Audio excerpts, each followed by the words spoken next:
மக்கள் பணத்துல இருந்து ஒரு பைசா கூட தொடமாட்டோம், தொடவும் விடமாட்டோம், தொட்டா விடமாட்டோம்.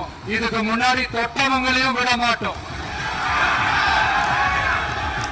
ஒவ்வொரு ஊழலா வெளியில வரும் போது, ஒவ்வொரு வேஷமா கலைஞ்சிடும் போது இங்க இருக்கிற நிறைய பேரு நடுங்கி போய் இதுல நம்ம மேல அவதூறு வேற.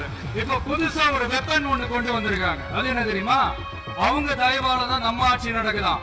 மக்கள் தயவால இந்த ஆட்சி நடந்துகிட்டு இருக்கு. மனசாட்சி உள்ள சக்திகளோட ஆதரவால இந்த ஆட்சி நடந்துகிட்டு இருக்கு. நாங்க தான் அனுப்பி வச்சோம் அப்படின்றாங்க. அனுப்பி வச்சவங்களுக்கு மினிஸ்ட்ரியில இடம் கொடுத்தா ஏன் கதறீங்க? ஏன் இவ்வளவு கோவம்? ஏன் இவ்வளவு கதறல்? மக்களுக்கு நல்லா புரியும். எல்லாத்தையும் தெளிவா பார்த்துக்கிட்டு இருக்கிறாங்க.